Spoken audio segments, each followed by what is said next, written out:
السلام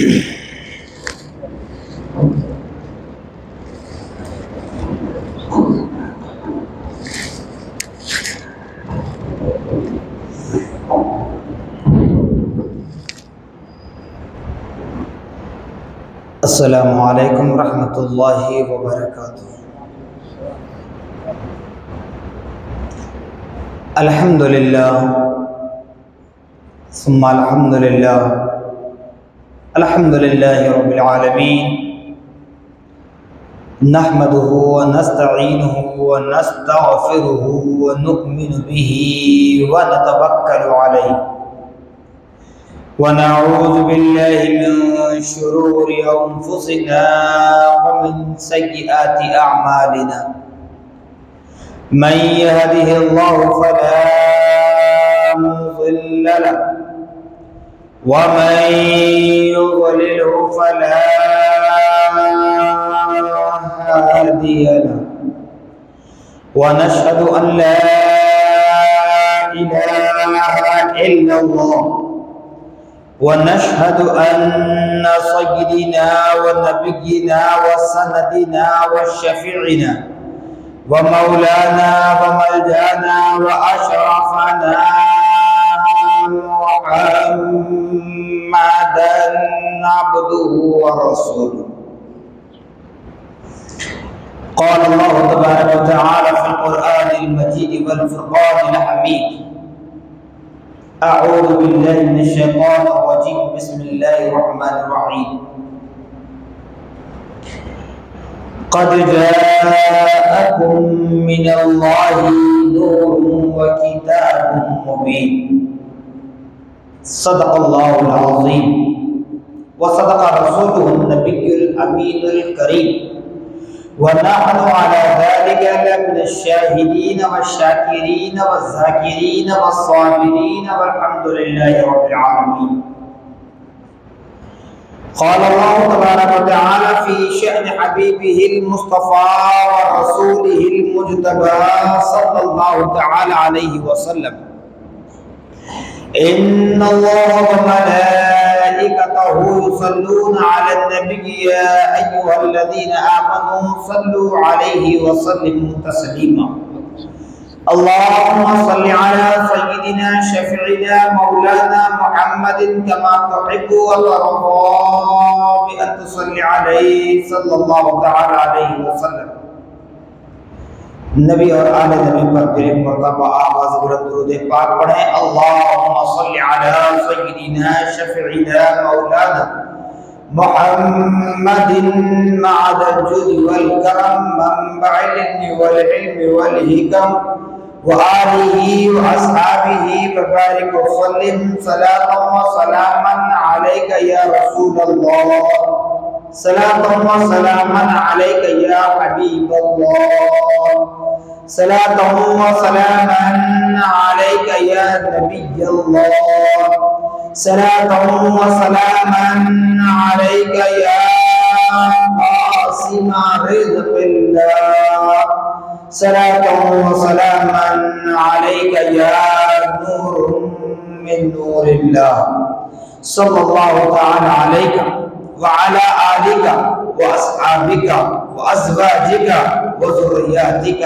وأهل بيتك أجمعين، سبحان ربك رب العزة عما يصفون وسلام على المرسلين والحمد لله رب العالمين۔ الحمدللہ، اللہ رب العالمین کا بڑا ہی شکر احسان عظیم ہے کہ اللہ سبحانہ و تعالیٰ نے ہم اور آپ کو اپنی تمام پیدا کردہ مخلوقات میں انسان بنا کر پیدا فرمایا، اشرف المخلوقات کے درجے سے سرفراز فرمایا۔ اللہ جل مجدہ کا بڑا ہی شکر احسان عظیم ہے کہ رب کعبہ نے ہم اور آپ کو اپنے نبی مکرم رسول محتشم صاحب الاولاد باعث تخلیق کائنات فخر موجودات حضور تاجدار مدینہ حضرت محمد مصطفیٰ احمد مجتبی صلی اللہ تعالی علیہ وسلم کی امت بابرکت میں پیدا ہونے کا اعزاز بخشا۔ کرم پر کرم والا کرم یہ ہے کہ اللہ رب العزت نے ہم اور آپ کو اپنے نبی مکرم رسول محتشم عرش کے دلہا عرش کے مہمان شفیع المذنبین محمد عربی صلی اللہ تعالی علیہ وسلم کی ولادت بسعادت کی مناسبت سے جلسہ کرنے، جلوس کا اہتمام کرنے، کھانے کا اہتمام کرنے اور پیارے آقا محمد رسول اللہ صلی اللہ تعالی علیہ وسلم کے آثار مقدسہ کی زیارت کرنے اور کروانے کا موقع عنایت فرمائے۔ یقیناً ایمان والو یاد رکھ لیں، اس روئے زمین پر کئی قومیں آئیں اور کئی قومیں چلی گئی، کئی قومیں زندہ ہیں، مگر ہمیں چاہیے کہ ہم اپنی قسمتوں پر جتنا بھی ناز کریں کم ہے، کیونکہ اللہ رب العالمین نے ہم اور آپ کو اس نبی کی امت میں پیدا فرمایا جس نبی کے لیے اللہ تبارک و تعالی فرما رہا ہے یہ میرا حبیب ہے، یہ میرا محبوب ہے۔ یعنی اللہ نے اپنی نیابت کے لیے، اپنا پیغام پہنچانے کے لیے، اپنا میسج دینے کے لیے نسلاً بعد نسل، قرناً بعد قرن، زمانے کے بعد دوسرا زمانہ آئے گا، نسل کے بعد دوسری نسل آئے گی، تو ہر زمانے کے لیے، ہر نسل کے لیے اللہ پاک نے اپنے نائبین کو کہیں نبی کی شکل میں تو کہیں رسول کی شکل میں اپنا آئین، اپنا دستور، اپنا قانون دے کر بھیجا، اور ان قوموں کے درمیان اللہ رب العالمین کی ذات مقدسہ کا پتہ چلنے کے لیے انسان اور انبیاء و رسول کے درمیان فرق کرنے کے لیے اللہ رب العالمین نے کم و بیش 1,24,000 انبیاء و رسول کو معجزے عطا فرمائے، تمام انبیاء و رسول کو معجزے عطا فرمائے، لیکن آقا دو جہاں باعث تخلیق کائنات اللہ کے رزق کو تقسیم کرنے والی ذات، اللہ کی تقدیر میں تبدیل کرنے والی ذات، جس کو اللہ پاک نے مختار کل بنا دیا، مختار کل بنا دیا، یعنی کہ خدا رب العالمین کی جو تقدیر ہے لوح محفوظ پہ اللہ پاک نے جو تقدیر لکھ دی ہے اس میں کمی اور زیادتی کرنا یہ اختیار کسی کو حاصل ہے، یہ رائٹس کسی کو ہے، تو وہ نبی قوم مکہ محمد رسول اللہ صلی اللہ تعالی علیہ وسلم، تو اس پیارے آقا صلی اللہ تعالی علیہ وسلم کو اللہ پاک نے اس زمین پر اپنا خاص محبوب بنا کر مقبوض فرمایا۔ ایسے نہیں، جیسا کہ میں نے لاسٹ ٹائم بھی کہا تھا اور ابھی بھی کہہ رہا ہوں کہ نبی پاک صلی اللہ تعالی علیہ وسلم کی ولادت بسعادت، آپ کے اوصاف حمیدہ، آپ کے اوصاف جمیلہ، آپ کے اخلاق حسنہ کو کوئی بیان نہیں کر سکتا، کوئی بیان نہیں کر سکتا۔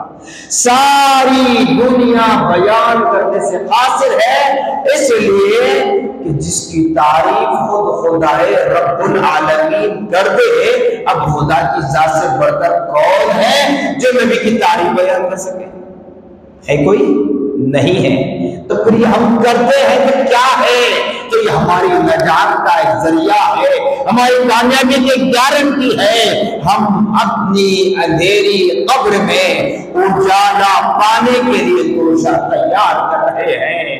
میدان محشر میں جہاں میزان لگایا جائے گا، نامہ اعمال تولے جائیں گے، وہاں پر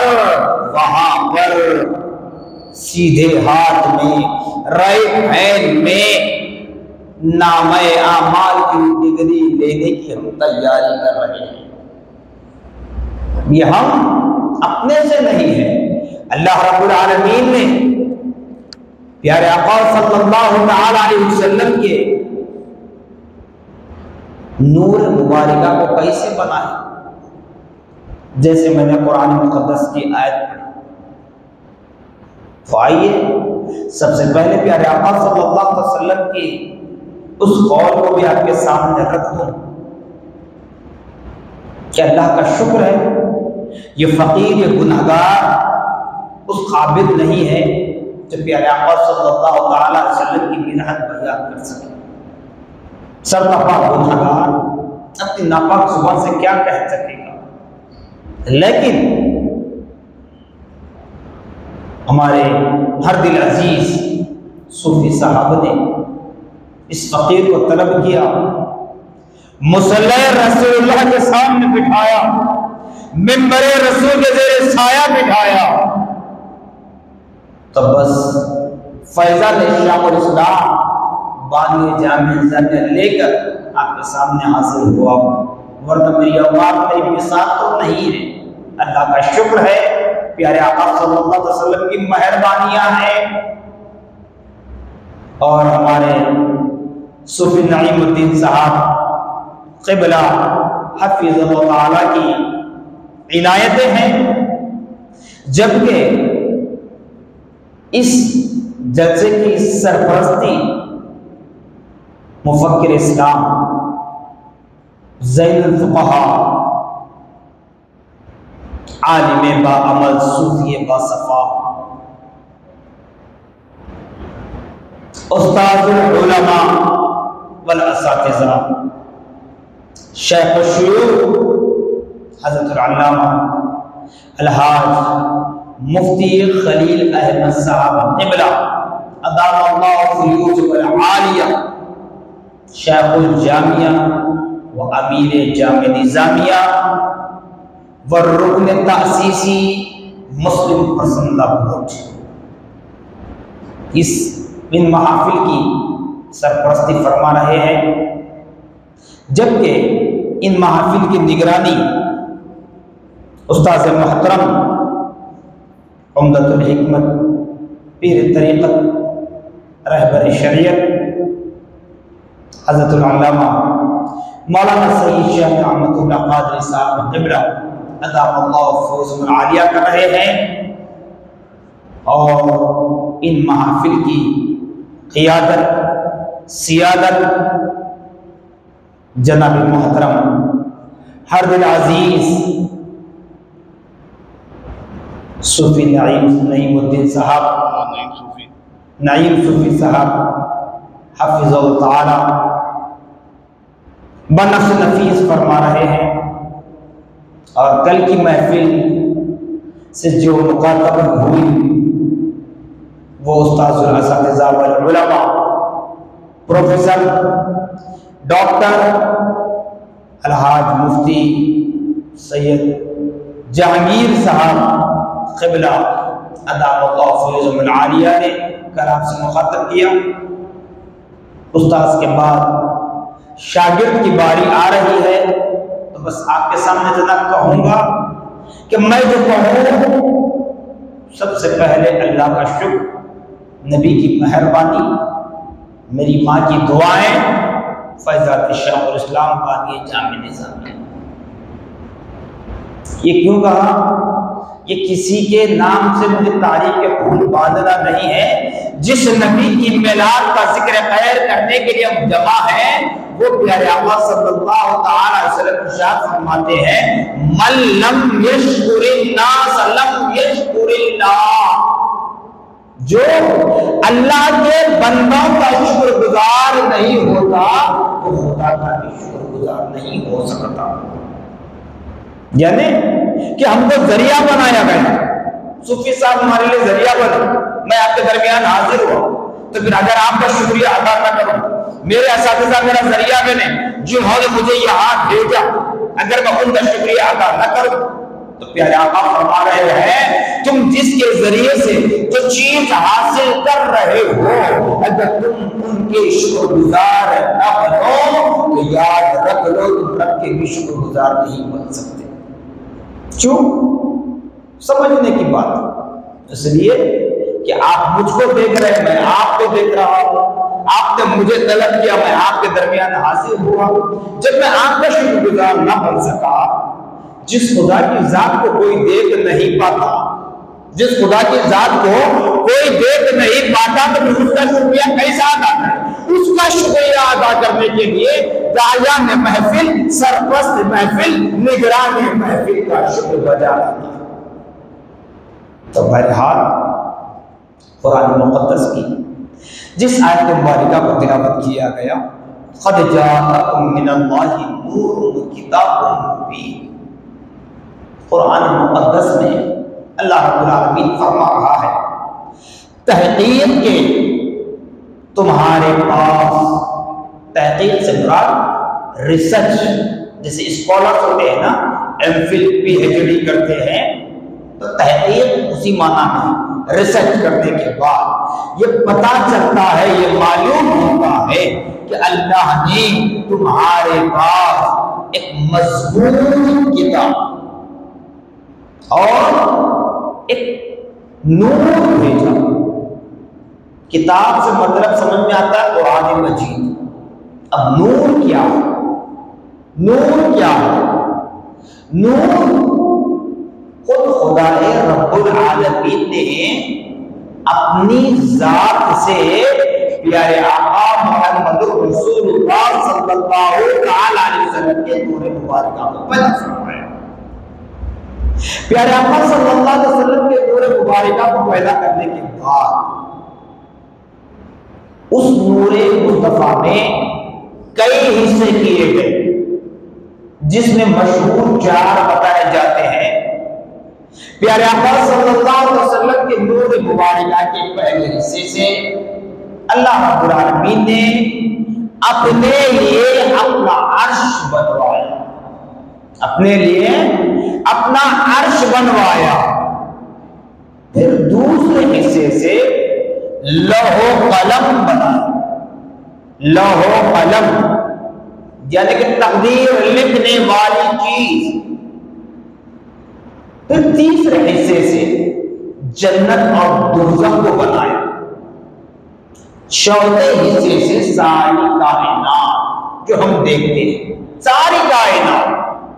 تو اس سے اندازہ کر لیں پیارے آقا صلی اللہ تعالی علیہ وسلم کے نور مبارکہ کا 1/4 چوتھا حصہ جو ہے ساری کائنات جتنی آپ دیکھ رہے ہیں ورلڈ پورا, اتنا ہی بڑی جنت اور دوزخ ہے, اتنا ہی بڑا لوح و قلم ہے, اتنا ہی بڑا خدا کا عرش ہے. اب بتاؤ اس کا احاطہ کر سکو گے؟ سارے ورلڈ کا محاصرہ کر سکو گے؟ اس کی پیمائش کر سکو گے؟ اس کا کلو میٹر بتا سکو گے؟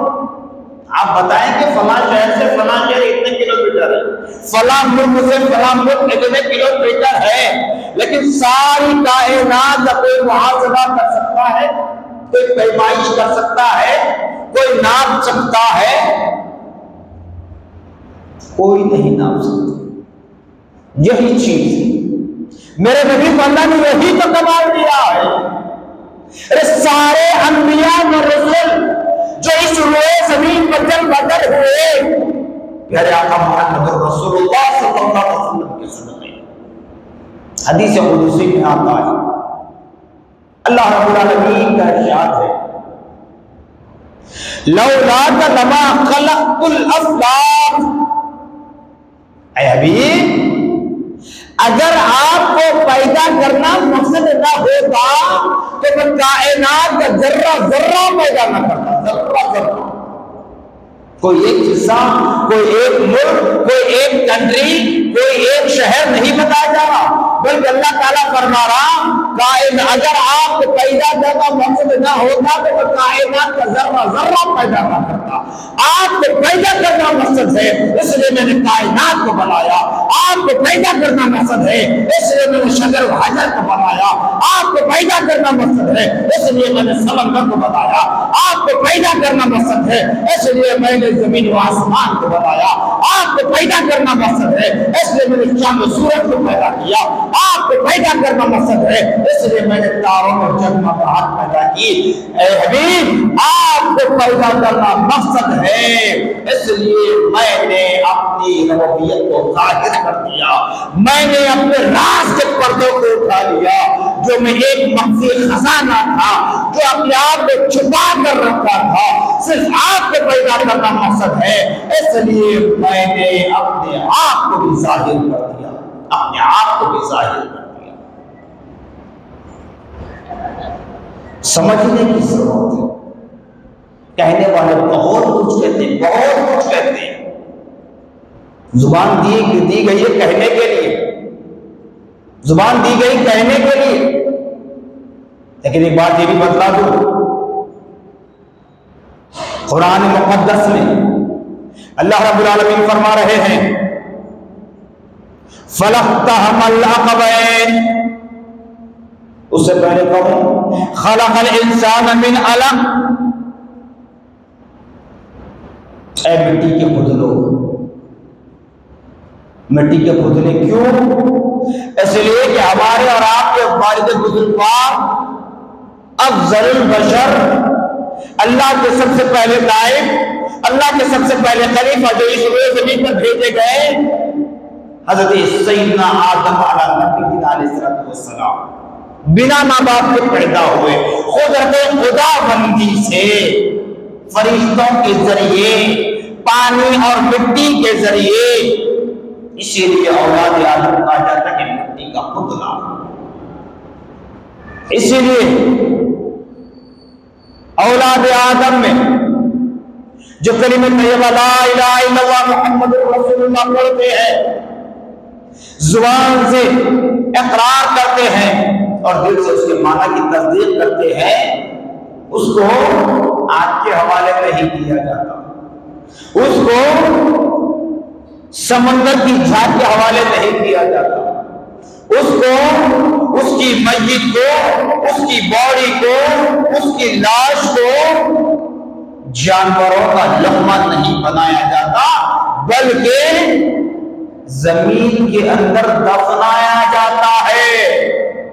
ایک بات تو یہ ہے کہ مٹی میں مٹی مل جا رہی ہے، دوسری چیز مومن کو اس لیے دفنایا جاتا ہے میدان محشر برپا ہونے والا ہے، حساب و کتاب ہونے والا ہے، خزانے کو چھپا کر رکھا جاتا ہے تاکہ بعد میں کام آئے، تو یہ مومن بھی خزانہ ہے، اس لیے اس کو قبر کی آغوش میں، زمین کی آغوش میں، مٹی کے اندر چھپایا اس لیے جا رہا ہے کہ میدان محشر میں دوبارہ اس کے جسم روح روٹی جائے گی اور اس کو، اس کے منہ میں جو زبان دے گی اس زبان کو بھی اور زبان دی جائے گی، اس کے ہاتھ میں بھی زبان دی جائے گی، اس کے پیر میں بھی زبان دی جائے گی، اس کے دانت میں بھی زبان دی جائے گی، اس کے کان میں بھی زبان دی جائے گی، اس کی آنکھ کو بھی زبان دی جائے گی، کیونکہ حساب و کتاب لینا ہے، اللہ تعالیٰ حساب و کتاب لینے والا ہے۔ تو جمع ہوئے خون سے بنائے گا، خلق الانسان من علق، اللہ نے انسان کو جمع ہوئے خون سے بنایا، اس کے بعد قرآن آگے کہتا ہے فَلَقْتَحَمَ الْعَقَبَيْنِ، ہم نے انسان کو دونوں راستے بتلا دیے۔ یہ کیوں کہہ رہا ہوں؟ اس لیے کہ جو پیارے آقا صلی اللہ علیہ وسلم کی ذات مقدسہ پر اعتراضات کرتے ہیں، کمنٹ کرتے ہیں، میلاد منانے پر نہ جانے کیا کیا کہتے ہیں، ہماری یہی تو کمزوریاں ہیں، ہماری یہی کمزوری ہے۔ ہم ایسی پرانی و عرفانی محفلوں میں جوق در جوق آ کر بیٹھتے نہیں۔ جب کوئی اعتراض کرنے والا، غلط کمنٹ کرنے والا اگر آپ سے پوچھ لے میلاد منانا کہاں ہے، میلاد منانا قرآن میں ہے کیا، میلاد کیا صحابہ نے منایا تھا کیا، تو ہمارے پاس جواب کیا ہوتا ہے؟ ہمارے دادا کرتے تھے، ہمارے ابا کرتے تھے، ہمارے بڑے بھائی کرتے تھے، ہمارے اماں کرتے تھے، آپ۔ تو یہ جواب نہیں۔ جواب کہاں ملے گا؟ ما انا علیہ واصحابہ، پیارے آقا صلی اللہ علیہ وسلم ارشاد فرما رہے ہیں میں اور میرے صحابہ جس جماعت میں ہیں وہ جماعت کامیاب ہے، وہ جماعت سماعت آدم کی جماعت ہے، وہ جماعت علماء حق کی جماعت ہے، وہ جماعت علماء ربانیین کی جماعت ہے، وہ جماعت اللہ والوں کی جماعت ہے جس کو اہل سنت والجماعت کہا جاتا ہے، جس کو اہل سنت والجماعت کہا جاتا ہے۔ تو اہل سنت والجماعت میں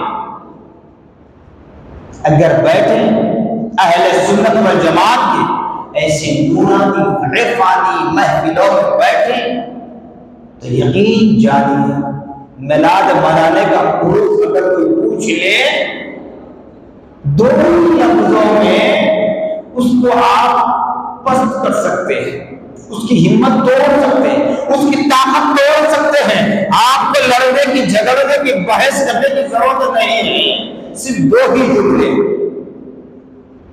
اسی لیے کہا جاتا ہے ایسی محفلوں میں بیٹھے۔ کسی عاشق رسول نے کیا آپ کو کہا؟ محبوب کی محفل کو محبوب سجاتے ہیں، محبوب کی محفل کو محبوب سجاتے ہیں، آتے ہیں وہی جنہیں سرکار بلاتے ہیں، آتے ہیں وہی جنہیں سرکار بلاتے ہیں۔ جہاں ذکر حبیب ہوتا ہے وہاں خود خدا بھی قریب ہوتا ہے، جہاں ذکر حبیب ہوتا ہے وہاں خود خدا بھی قریب ہوتا ہے۔ ارے ان کی محفل میں بیٹھنے والا بڑا خوش نصیب ہوتا ہے، ان کی محفل میں بیٹھنے والا بڑا خوش نصیب ہوتا ہے۔ کیوں؟ سامعین محترم، ہم کہیں اور جگہ نہیں ہیں، مکہ المکرمہ مدینہ المنورہ کے بعد اگر کوئی سرزمی ہے، کوئی زمین کا حصہ مقدس ہے، معتبر ہے، فضیلت والا ہے تو وہ خدا کا گھر مسجد ہے، وہ خدا کا گھر مسجد ہے۔ اللہ نے ہمیں توفیق دی کہ ہم مسجد میں بیٹھے ہوئے، اللہ کے گھر میں بیٹھے ہوئے، خدا کے ذکر کے لیے بیٹھے ہوئے۔ خود خدا قریب ہوتا ہے تو خدا کی محبت ہمارے دلوں میں مچلنے لگتی ہے، جو بڑے ہی ادب و احترام کے ساتھ، تعظیم و تقریب کے ساتھ پیارے آقا صلی اللہ علیہ وسلم کے ذکر میلاد کو سننے کے لیے، سنانے کے لیے بیٹھ جاتے ہیں، خدا ان کے دلوں پر اپنی نظر کریمانہ ڈالتا۔ یہی ہے خدا قریب ہوتا، ان کی محفل میں بیٹھنے والا بڑا خوش نصیب ہوتا ہے۔ کیوں؟ جہاں خدا قریب ہو جائے، جہاں خدا کے حبیب کا ذکر ہو، اس جگہ کو رحمت کے فرشتے گھیر لیتے ہیں، اس جگہ کو رحمت کے فرشتے گھیر لیتے ہیں۔ جس وقت تک یہ محفل چلتی رہے، یہ سما چلتا رہے گا، اس وقت تک وہ رحمت کے فرشتے رب کی بارگاہ میں التجا کرتے رہتے ہیں، ہمارے لیے دعا کرتے رہتے ہیں۔ ہم یہاں سے تو چلے جاتے ہیں لیکن وہ فرشتے اللہ کے رسول کی بارگاہ میں حاضر ہو کر ہم گناہگاروں کے نام پیش کرتے ہیں، مولا تیرے نبی کے ذکر میلاد کے لیے فلاں بن فلاں بن فلاں، صرف نام نہیں، باپ دادا قبیلے کے نام کے ساتھ نام لیے جاتے ہیں۔ رب کی بارگاہ میں گواہی دی جاتی ہے کہ مولا تیرے حبیب کے ذکر میدان کے لیے تیرے فلاں بن فلاں بن فلاں قبیلے کے بندوں نے تیرے گھر میں بیٹھ کر تیرے نبی کی میلاد کا ذکر کیا۔ اور جس فرش پر ہم بیٹھے ہوئے ہیں وہ ایک پتھر ہے،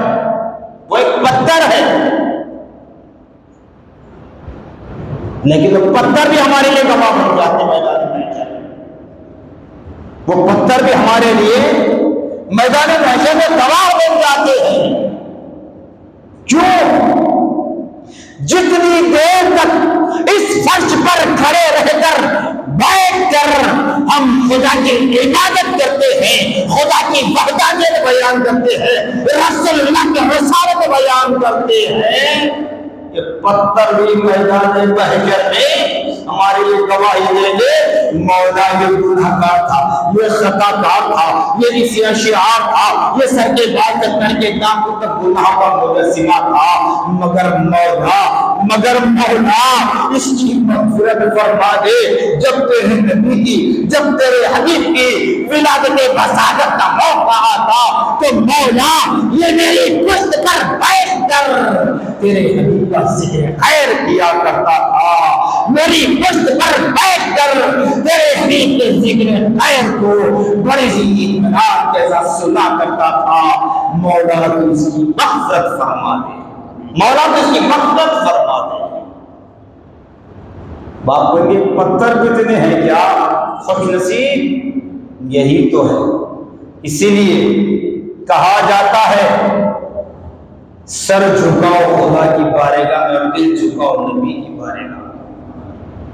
سر جھکاؤ خدا کی بارگاہ میں اور دل جھکے نبی کی بارگاہ میں، تب کہیں جا کر تمہارا حج کرنا بھی قبول ہے، تمہارا عمرہ کرنا بھی قبول ہے۔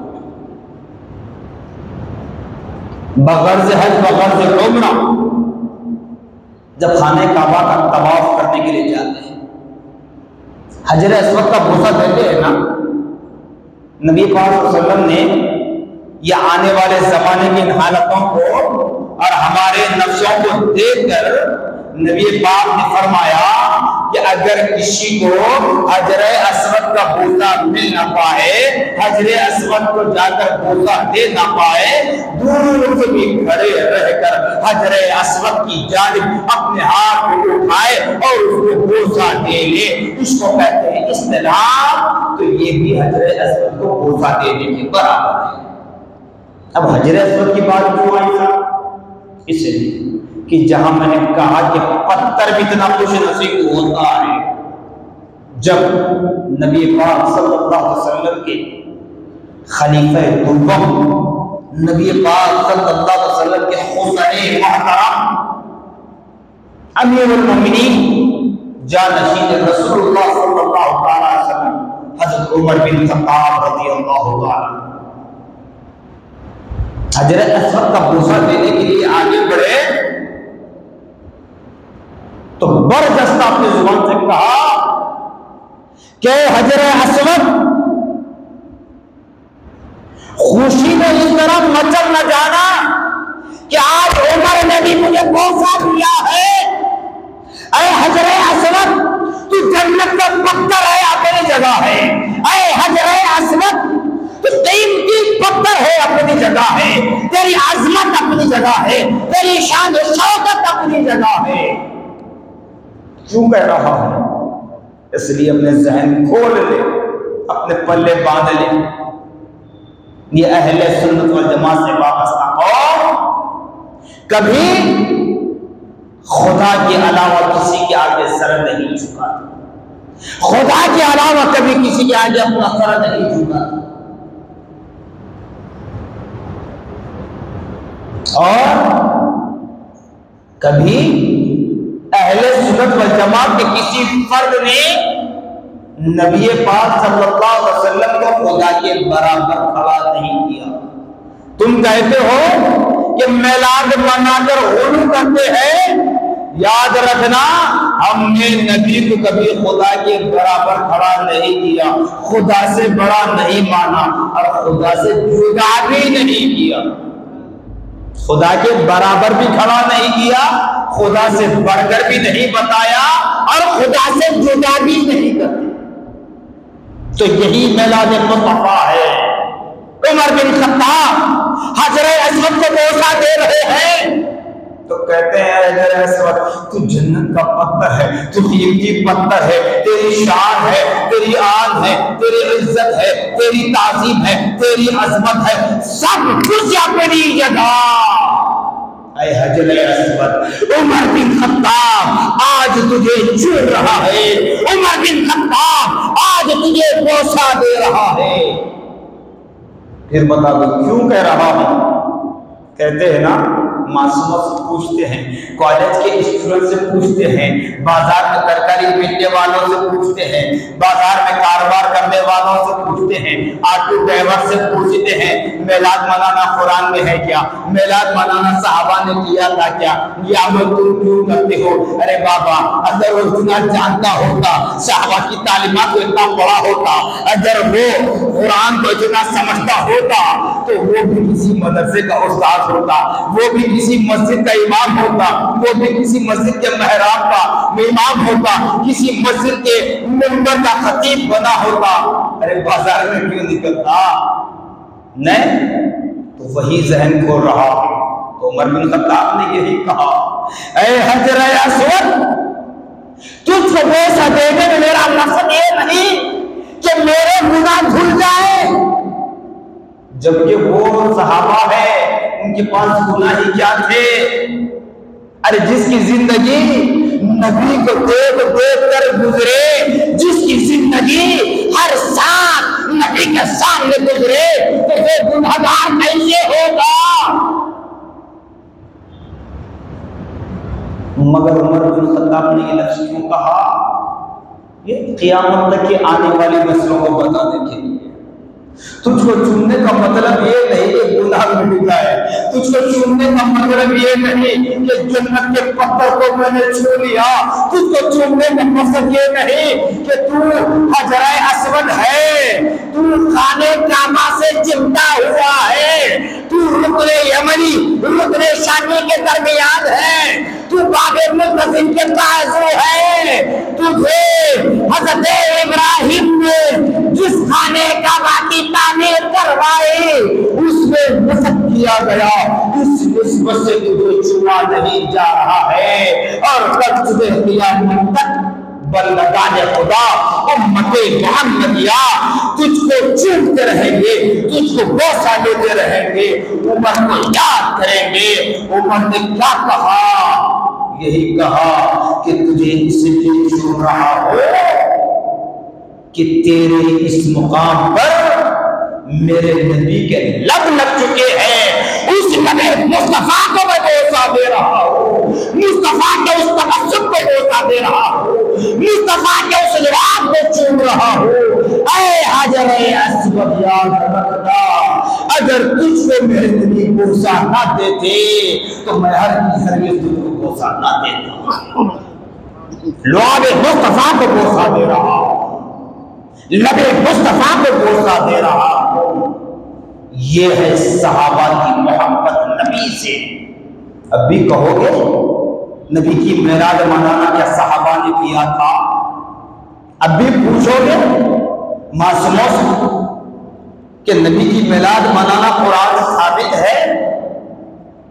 کہ اللہ نے آپ کو ایسا بکمال بنایا، ایسا بکمال بنایا جس کے لیے حضرت حسان بن ثابت رضی اللہ عنہ فرماتے ہیں، نعت پڑھنے کو بھی کہتے ہیں خود تم نے سمجھا کیا ہے ابھی نبی کی میلاد کیا ہوتی ہے؟ یاد رکھ لیں، بڑی ذمہ داری کے ساتھ کہہ رہا ہوں، میرے اساتذہ اجیلا اگر یہاں ظاہری اعتبار سے نہیں ہے تو کیا ہے؟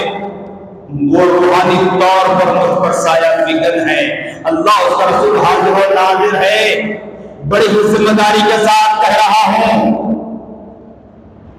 میلاد مصطفیٰ کا نام صرف جلسہ نہیں ہے، میلاد مصطفیٰ کا نام صرف جلوس نکالنا نہیں ہے، میلاد مصطفیٰ کا نام صرف کھانا کھلانا نہیں ہے، میلاد مصطفیٰ کا نام صرف پرچار کرنا نہیں ہے، نام پڑھنا نہیں ہے، بلکہ تعظیم مصطفیٰ یہی ہے کہ ہر آن، ہر لمحہ، ہر ساز بساز پیارے آقا صلی اللہ علیہ وسلم کا ذکر خیر کرتے ہیں۔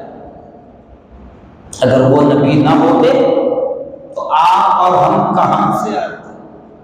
آپ اور ہم کہاں سے آتے پتہ ہے؟ نور ناری تم ہو، اس لیے شیطان کی اتباع کرتے ہیں۔ ہم نور والے ہیں، نور والے تھے، نور والے رہیں گے انشاءاللہ۔ ہم اپنی معصوم نسلوں کو بھی سکھا کر جائیں گے کہ اگر سر چھپانے کے لیے سایہ نہ ملے، بدن ڈھانپنے کے لیے کپڑا نہ ملے، بھوک پیاس کی تمازت بجھانے کے لیے کھانا اور پانی نہ ملے، لیکن ہم مصطفیٰ کا دامن اپنے ہاتھوں سے جانے نہیں دیں گے، مصطفیٰ کا دامن اپنے ہاتھوں سے جانے نہیں دیں گے۔ اللہ سے حاضر و ناظر ہے، بڑی ہی ذمہ داری کے ساتھ کہہ رہا ہوں، ہم وسیلے والے ہیں۔ آج ربیع المنور کی 10 تاریخ کو ہم نے رخصت کیا، 11ویں شب میں ہم داخل ہو چکے ہیں۔ یہ 11ویں شب کی عظمت، پیران پیر، روشن ضمیر، ہیکل نورانی، قندر سمدانی حضرت شیخ عبد القادر جیلانی رحمت اللہ علیہ سے منسوب ہے۔ جی تم وسیلے والے ہیں، وسیلے کے ماننے والے ہیں، وسیلے کے قائل ہیں، اور پیارے آقا محمد رسول اللہ صلی اللہ علیہ وسلم کا میلاد مناتے ہیں۔ تو حضرت حسان بن ثابت رضی اللہ عنہ جب حضور پاک صلی اللہ علیہ وسلم کی شان اقدس میں اشعار لکھتے، پڑھ کر سناتے، تو پیارے آقا صلی اللہ علیہ وسلم حضرت حسان بن ثابت رضی اللہ عنہ کو اپنے منبر پر بٹھاتے، خود نیچے بیٹھ جاتے۔ حسان بن ثابت رضی اللہ عنہ کو خود نبی پاک صلی اللہ علیہ وسلم منبر پر بٹھاتے اپنے۔ جہاں دیکھتے ہیں نا جمعہ کے دن، عید کے دن ہمارے خطیب حضرات، ہمارے علماء مشائخ اعظام جہاں منبر رسول پر کھڑے رہ کر خطبہ دیتے ہیں، وہاں اس منبر رسول پر حسن بن ثابت کو بٹھاتے ہیں، اور پیارے آقا صلی اللہ علیہ وسلم صحابہ کے درمیان عام جگہ پر بیٹھ جاتے ہیں اور کہتے ہیں اے حسان اب پڑھتے جاؤ، اب پڑھتے جاؤ، نبی کی تعریف بیان کرو۔ نبی اپنی واہ نہیں چاہ رہے ہیں بلکہ بتا رہے ہیں، بتا رہے، پوچھتے ہیں نا میرا نبی جانتے تھے؟ کہنے والے کہتے ہیں نبی کو علم غیب نہیں۔ ارے اللہ نے ایسا علم غیب عطا فرمایا تھا، 1400 صدی گزرنے کے بعد کیا ہوگا، کیسے منافقین منکرین پیدا ہوں گے، ان تمام حالات کو پیش نظر رکھ کر نبی نے حسان بن ثابت کو منبر رسول پر، اونچے مقام پر، بلند مقام پر بٹھا کر خود آپ صحابہ کے درمیان بیٹھ کر نعت سن رہے ہیں۔ حسان بن ثابت کہتے ہیں یا رسول اللہ، اللہ نے اپنی خلقت میں، اپنی تخلیق میں جس طرح آپ کو نمونہ بنایا ہے، ایک ہیرا بنایا ہے، شاید ہی قیامت تک کوئی ماں ایسا لڑکا جنم نہیں دے سکتی۔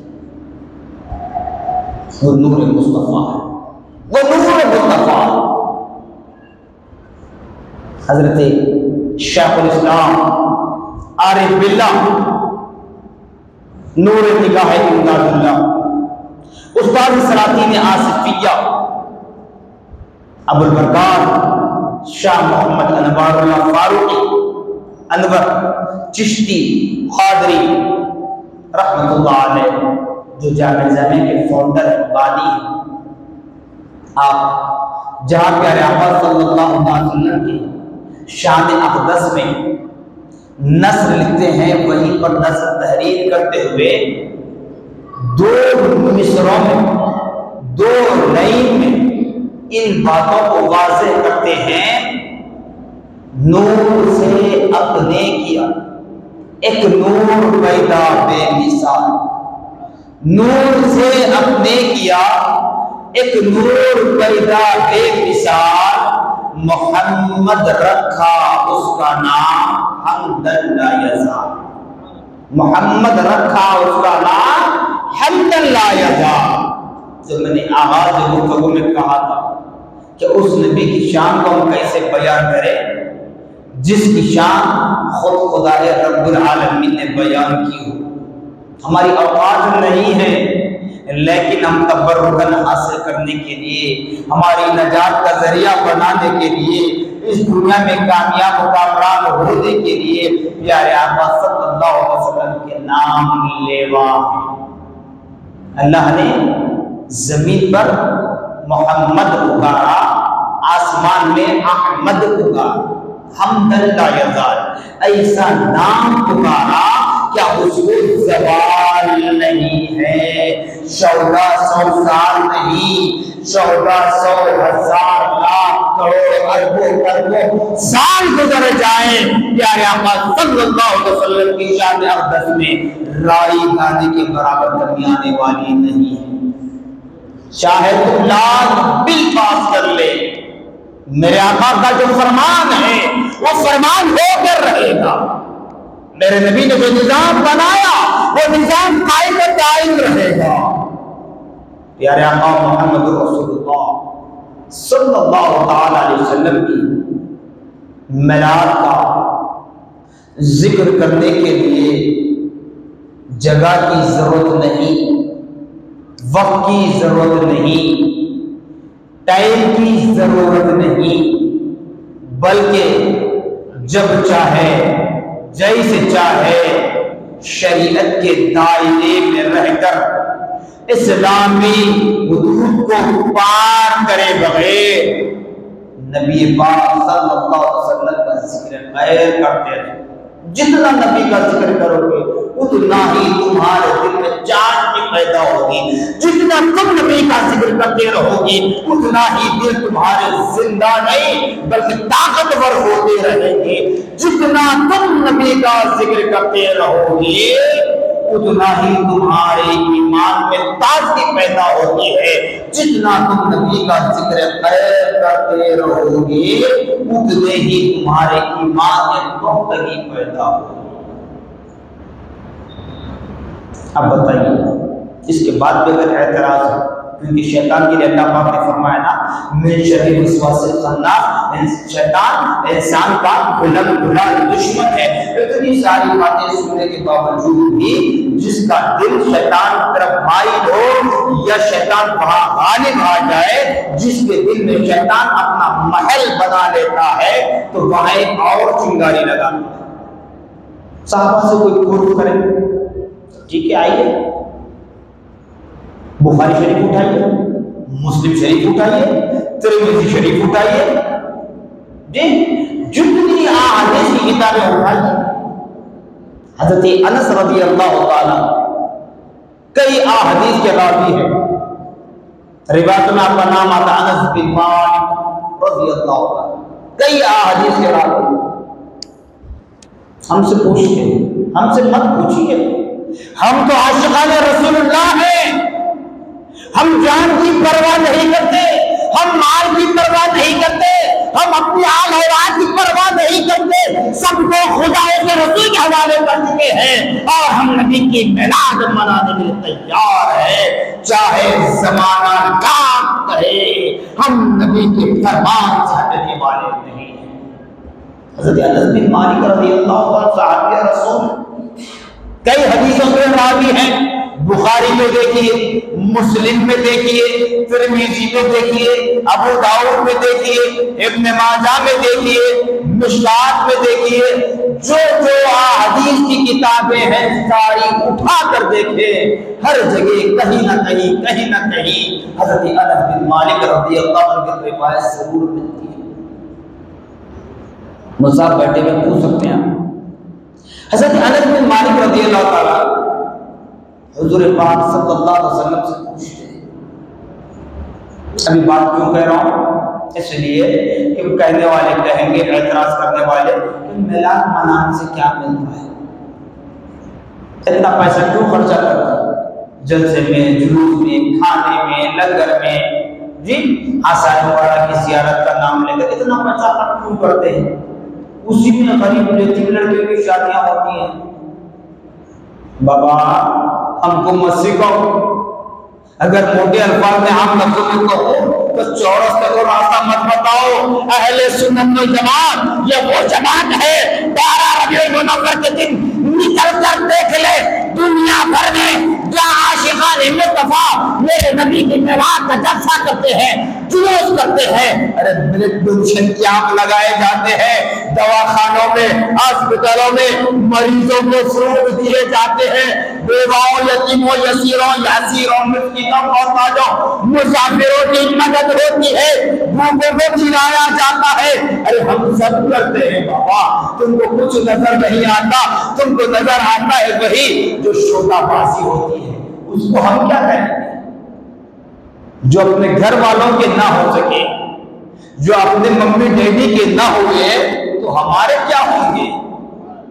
جس ماں کے کوکھ سے جنم لیا، جس باپ کے نطفے سے پیدا ہوئے، جس ماں نے چھوٹے سے بڑا کیا، جس باپ نے کسی موسم کو پرواہ کیے بغیر تمہاری پرورش کی، جب تم ان کی نہ سنیں گے تو ہماری کیا سن پائیں گے؟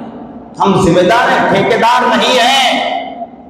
غلط کام اگر کرتے ہیں، غیر شرعی کام، تم یہ ویڈیو بنا کر لوگوں میں وائرل کر کے بتانے سے اچھا ہے کہ جا کر تم نصیحت کرو، ترغیب دو۔ ہم تو کہتے ہیں ہمیشہ، تم صرف نبی کی میلاد لے کر کہتے ہیں، ہم تو یہ کہتے ہیں ناچنا، گانا، آتش بازی یہ کام ہر حال میں اسلام نے حرام قرار دیا ہے، حرام قرار دیا ہے، حرام قرار دیا ہے۔ تم صرف نبی کی میلاد کو لے کر بتاتے ہو۔ کیا میلاد منانے والے عاشقان رسول اللہ کہتے تھے یتیموں کی شادی نہیں کرتے؟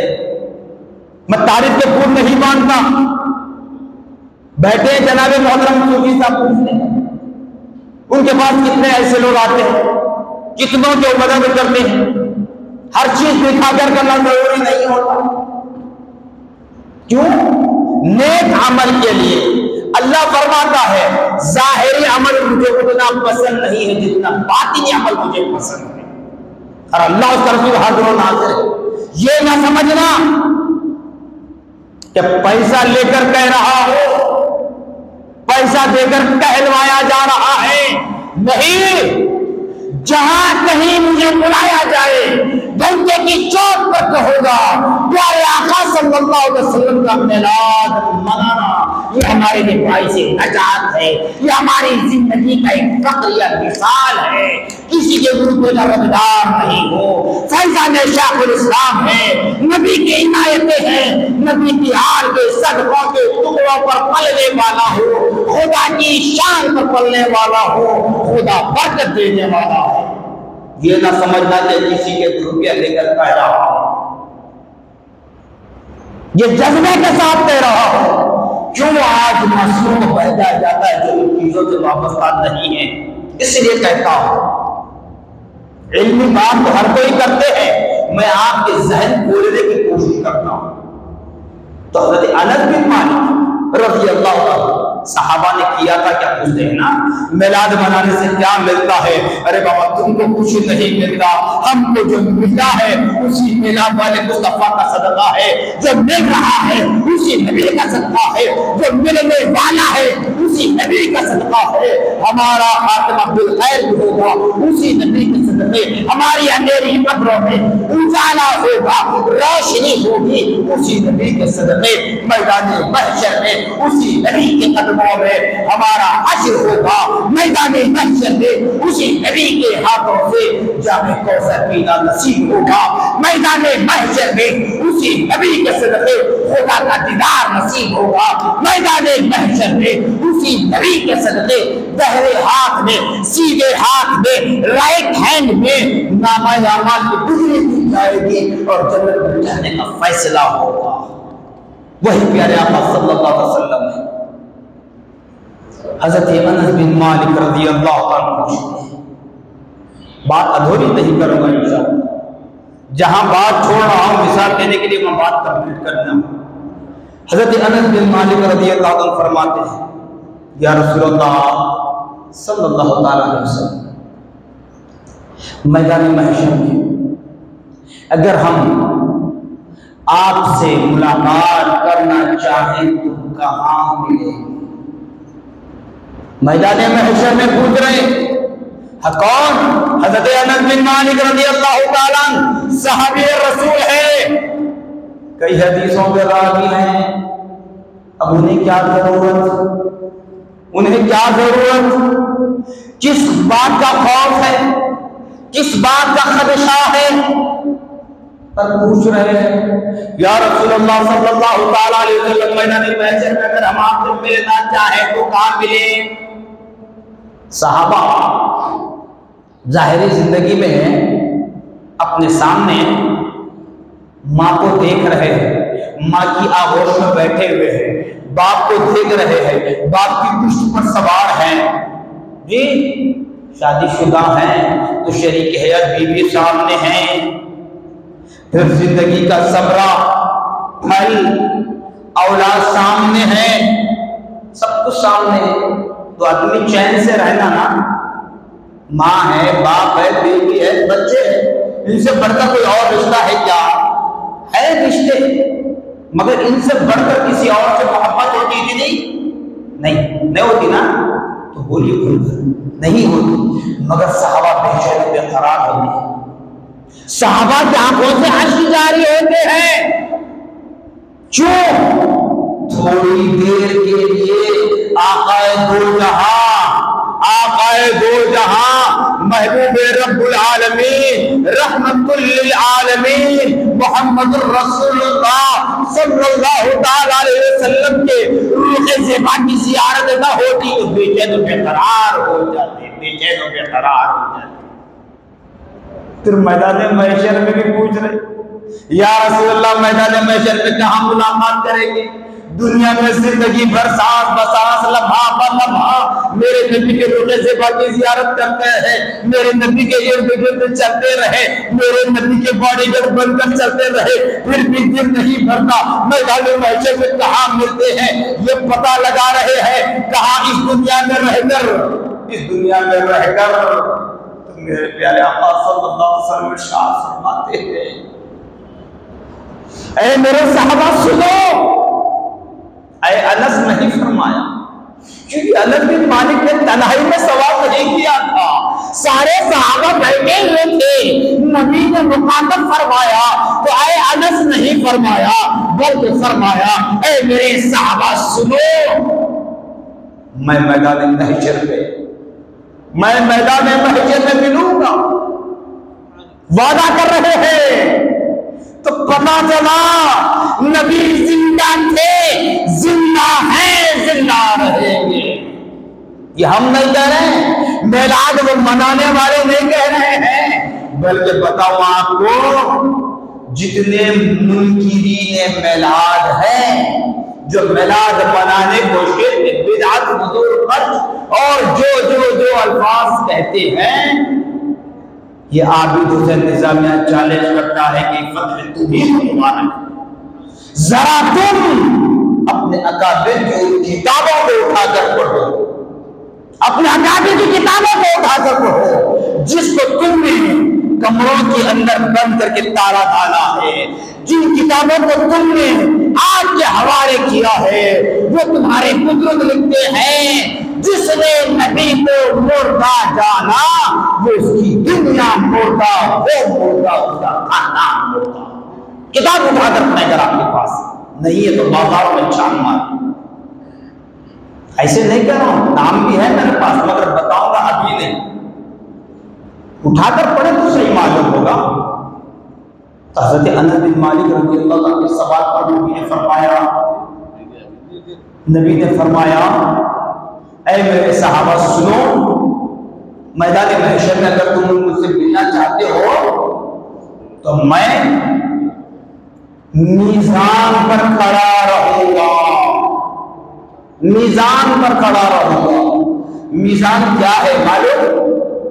میزان کہتے ہیں ترازو، جہاں نامہ اعمال تولے جائیں گے، کرامن کاتبین جو ہمارے اعمال لکھ رہے ہیں، ان اعمال کو کھولا جائے گا، میزان میں ناپا تولا جائے گا،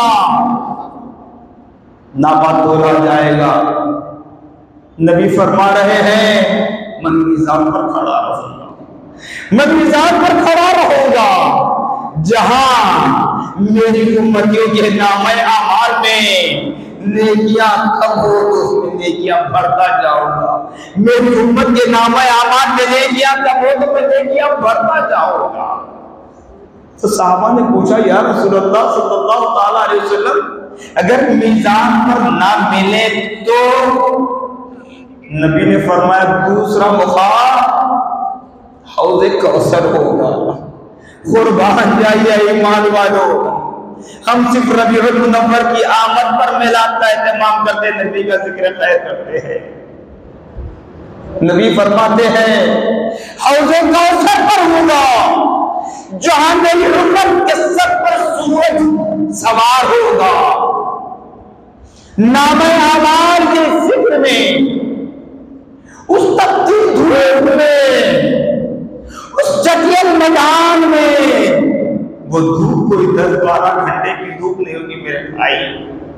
بتایا جاتا ہے کہ میدان محشر 50,000 سال کا ایک دن ہوگا، 50,000 ایئرس، 50,000 سال کا ایک دن ہوگا، جہاں میری امت اس میدان میں سورج کی تپش میں تپتے ہوئے کھڑے رہے گی۔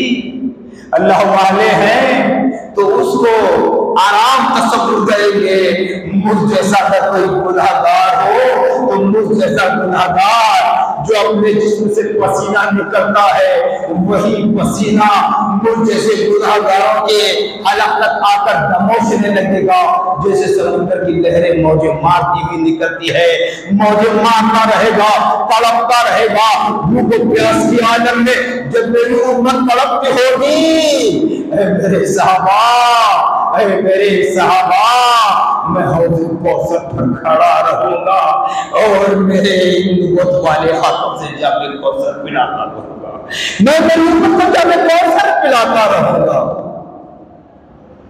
صحابہ نے پوچھا یا رسول اللہ صلی اللہ علیہ وسلم اگر وہاں پر بھی نہ پائے تو پھر کہاں ملاقات کرنا؟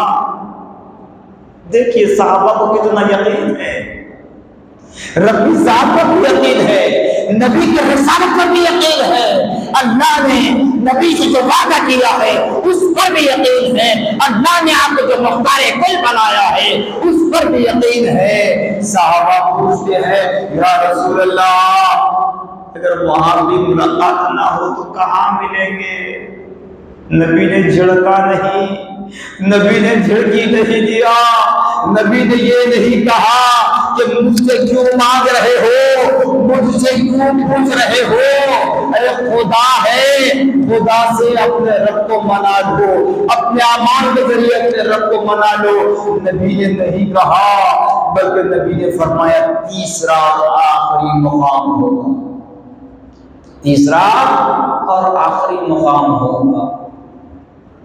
اس مقام کے لیے اسی لیے میں ہمیشہ کہتا ہوں ہمارے دلوں میں نبی کی محبت کسی نے بٹھائی ہے تو سب سے پہلے سردار الملائکہ حضرت جبرائیل علیہ السلام، جبرائیل امین معراج کی رات فرش سے عرش پر لے جا رہے تھے، سدرہ کا مقام آیا، جبرائیل رک گئے، کہنے لگے یا رسول اللہ صلی اللہ علیہ وسلم جبرائیل کی آخری حد ہے، یہ آخری حد ہے، یہاں سے جبرائیل بال برابر، اینچ بالش نہیں بتائی جا رہا، پیمائش میں دیکھیے بال برابر، بال کی پیمائش بھی کر سکتا ہے، کوئی ایسا فلسفر ہے، کوئی ایسا میتھمیٹکس کا پروفیسر ہے، کوئی انجینئر ہے جو بال کی پیمائش کر کے بتائے۔ مثال ذرا جبرائیل یا رسول اللہ جبرائیل یہاں سے بال برابر بھی آگے بڑھ نہیں سکتا، اگر آگے بڑھ جائے تو جبرائیل کے پر جل کر خاک ہو جائیں گے، یا رسول اللہ یہاں سے آپ اپنا سفر طے کر لیں، یہاں سے آپ اپنا سفر شروع کر لیں۔ جب نبی اپنا سفر شروع کرنے لگتے ہیں تو جبرائیل آواز دیتے ہیں، یا رسول اللہ صلی اللہ تعالیٰ علیہ وسلم، رب کی بارگاہ میں میری ایک عرضی ہے، اس کو قبول کروا لیتا ہوں۔ رب کی بارگاہ میں میری خواہش ہے، اس کو پورا کرا دینا۔ اب بتائیے جبرائیل کی ایسی کون سی خواہش ہے؟ بھئی انبیاء تھے، انبیاء ہیں، انبیاء کی اولادیں ہیں، جبرائیل کی کون سی اولاد تھی؟ جبرائیل کی آخر ایسی کون سی آرزو تھی؟ جب نبی اپنا سفر طے کر رہے ہیں، جبرائیل نے رو کر کہا، یا رسول اللہ رب کی بارگاہ میں تشریف لے جا رہے ہیں جس کو قرآن کا نام قاب قوسین۔ ایسے وقت میں یا رسول اللہ میری عرضی قبول کروانا۔ وہ عرضی کیا تھی؟ نبی نے پوچھا، اے بھائی جبرائیل بتاؤ کیا بات ہے؟ ایک مرتبہ تم نے بات پڑھ لی، اللہم صلی علی سیدنا شفیعنا مولانا محمد صلواتک و علیہ علیہ وبارک وسلم، بالکل اختتام کی طرف آ رہا۔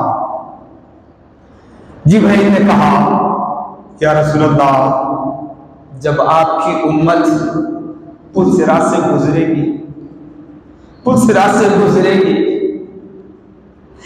جانتے ہو پل صراط کیسا راستہ ہے؟ تلوار سے تیز، بال سے باریک۔ جنتی کو اسی راستے سے جانا ہے، دوزخی کو اسی راستے سے جانا ہے۔ اب آپ جنتی ہیں، آپ جا رہے ہیں، میں گناہگار، اگر میں یہ سوچوں جنتی جا رہا ہے، اس کی روشنی میں، اس کے سائے میں، اس کے پیچھے میں بھی چلا جاؤ، تو خدا کی قدرت ایسی کام کرتی ہے کہ جنتی کا سایہ اسی کے ساتھ ختم ہوتا ہے، جنتی کی روشنی اسی کے ساتھ ختم ہوتی ہے۔ اگر اس کے قدم کو ختم لگا کر مجھ جیسا گناہگار اگر قدم رکھ بھی دے تو مجھ جیسے گناہگار کے لیے روشنی نہیں دکھے گی، سایہ نہیں ملے گا۔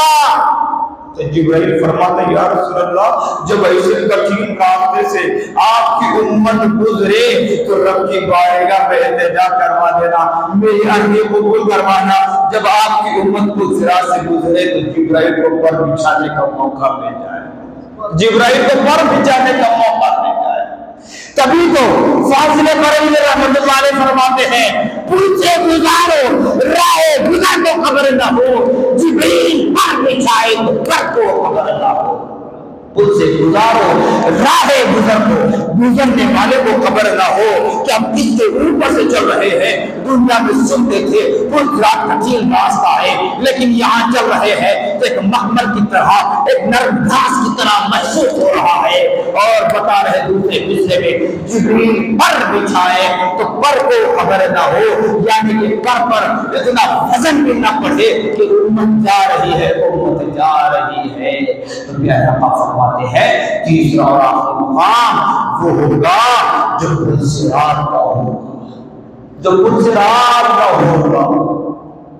فرماتے ہیں میرے نبی، جب میری گنہگار امت اس پل صراط کے راستے پر آئے گی تو میں رب کی بارگاہ میں دعا کرتا رہوں گا، رب سلم امتی، رب سلم امتی، مولا میری امت کو اس پل صراط سے آسانی کے ساتھ گزار دینا۔ مولا جو تو نے وعدہ مجھ سے کیا ہے معراج کی شب، مولا جو وعدہ تو نے مجھ سے کیا ہے شفاعت عظمیٰ کا تاج پہناتے وقت، مولا جو وعدہ تو نے مجھ سے کیا ہے اعلان نبوت کے وقت، اس وعدے کو نبھا دینا۔ مولا میری امت کو سلامتی کے ساتھ گزار دینا، میری امت کو سلامتی کے ساتھ گزار دینا۔ جزاکم اللہ خیر الجزاء، وآخر دعوانا الحمدللہ رب العالمین۔